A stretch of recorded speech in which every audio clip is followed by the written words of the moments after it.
प्रकार से कुछ लिखा है।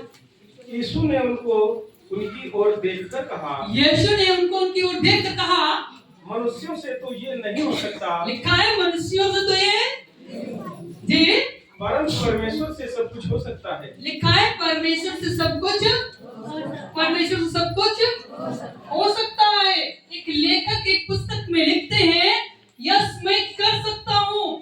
लिखा है आई कैन डू इट, मैं कर सकता हूँ, मैं कर सकता हूँ। दुनिया भी कहेगी आप कर सकते हैं, दुनिया भी कहेगी अरे भैया आप डॉक्टर बन सकते हैं, आप इंजीनियर बन सकते हैं, आप वकील बन सकते हैं। पर कई बार बनते नहीं है। बस ये आप कर सकते हैं, आप कर सकते हैं। पर पौलुस कहता है यस मैं कर सकता हूँ, पर परमेश्वर की सामर्थ्य। यस मैं कर सकता हूँ, पर परमेश्वर की। मत्ती 20 का बयान करता 19:26 में लिखा है मनुष्य कुछ नहीं कर सकता, पर परमेश्वर सब कुछ कर सकता है। परमेश्वर आपके लिए सब कुछ करने के लिए तैयार है। इसीलिए वो आपको बनाता है, बिगाड़ता है, बनाता है, बिगाड़ता है, और आपके जीवन से योजनाओं को मिस नहीं करता, फेल नहीं करता, बल्कि आपको आशीष देता है। Hallelujah, hallelujah. इस वापस आएंगे 11 के 5-6 पद पढ़ी जाएंगे। उत्पत्ति 11 5-6-7 पद क्या लिखा है? जब लोग नगर और गुम्मट बनाने लगे, सुनिए, जब लोग नगर और गुम्मट बनाने लगे, तब उन्हें देखने के लिए यहोवा उतर आया। सुनिएगा, तब उन्हें देखने के लिए कौन उतर आया? कौन उतर आया? यहोवा उतर आया जी। और यहोवा ने कहा, मैं क्या देखता हूँ? मैं क्या देखता हूँ कि सब एक ही दल के हैं, लिखा है सब एक ही दल के हैं, और भाषा भी उन सब की एक ही है जी, और उन्होंने ऐसा ही काम भी आरंभ किया जी। और अब जो कुछ वे करने का यत्न करेंगे उसमें से कुछ भी उनके लिए अनहोना ना होगा जी।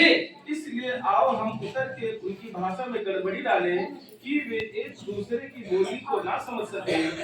इस प्रकार यहोवा ने उनको वहां से सारी पृथ्वी के ऊपर फैला दिया और उन्होंने उस नगर को बनाना छोड़ दिया। सुनिएगा, जब लोगों ने इस नगर को निर्माण करना शुरू किया, बेबीलोन का टावर बनाना शुरू किया, मीनार बनाना शुरू किया, तब परमेश्वर ने नजर डाली।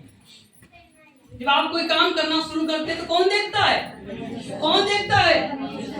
जब किसी की खेत से भुट्टे लाते तो कौन देखेगा? कोई देखे ना देखे, पर परमेश्वर देखता है। इसलिए अपने खेत का भुट्टा खाना, दूसरे खेत का भुट्टा नहीं खाना।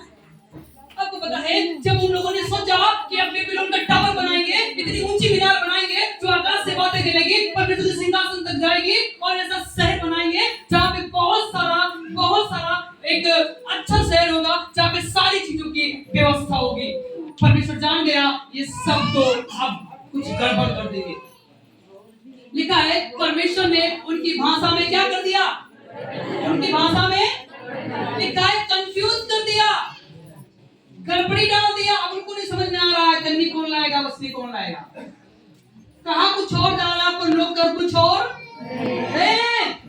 वही अभी एक मीनार को बना रहे थे, आकाश की चोटी को छू रहे थे, एक शहर बना रहे थे, एक ऐसे शहर का निर्माण कर रहे थे जहाँ पे सारी व्यवस्था उस जमाने में होती। और उस शहर का निर्माण करना, टावर का निर्माण करना, आप सोचिए कितने वर्ष पुराना था। तकरीबन 7-8 हजार साल पहले पर परमेश्वर उनके लिए एक बड़ी योजना को लाता है। इससे पहले उनको आशीष दे, उनको धराशायी भी करता है। इसका मतलब है इससे पहले परमेश्वर आपको बड़ा है, आप भी प्राइड में होते हैं, आप घमंड में आते हैं, परमेश्वर आपको पहले जीरो लाता है। क्या करता है? आपको पहले बिल्कुल नजदीक करता है, धीरे में जमीन पे धराशायी करता है, फिर आपका मन, आपका विवेक शुद्ध होता है, सही होता है, और आप परिपक्व होते चले जाते हैं और विचार बन जाते हैं। हालेलुया। अब गौर कीजिए, जो आप जानते हैं 10 साल पहले नहीं जानते थे। क्यों? क्योंकि आपको पता था आपके पास अपनी बुद्धि है, अपनी अकल है, आप पढ़े लिखे हैं, पर परमेश्वर आपको शून्य करता है, जीरो करता है, और उसके बाद में आपको बढ़ाना शुरू करता है। हालेलुया। लोग कैसे बढ़ाते हैं? पहले पेड़ पे चढ़ा देंगे, फिर नीचे से काट देंगे। लोग कैसे बढ़ाएंगे? तो भैया आप चढ़ जाए, ऊपर चढ़ जाए, आप ठीक कर सकते हैं, पर जैसे ही आपकी समस्या आएगी वो आपके पास तो परमेश्वर का अपना तरीका कैसे? पहले आपको जीरो करेगा। क्या करेगा? जमीन पे ला देगा। आप जब विश्वास करना शुरू करते हैं, आप में बीमारी बहुत आएगी, परिवार आपका विरोध बहुत करेगा, आपके रिश्तेदार आपसे बहुत ही नाराज होंगे।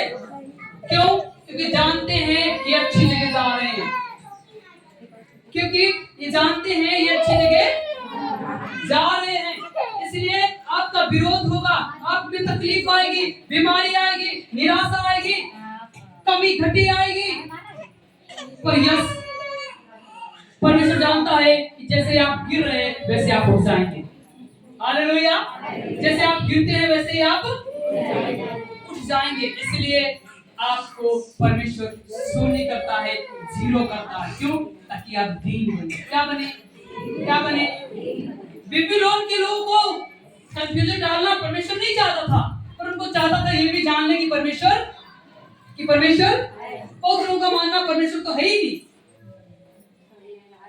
लोगों से पूछो उनकी प्रार्थना क्या प्रार्थना करें? परमेश्वर तो है ही नहीं। तो मैं कहना चाहता हूँ, लोग ऐसा बोले, उनसे कहिए यदि परमेश्वर नहीं होता तो आप नहीं होते, यदि परमेश्वर नहीं होता तो आप उसका जीता जागता आप एक उदाहरण है कि आप जीवित हैं, तो परमेश्वर इसका मतलब है। हालेलुया।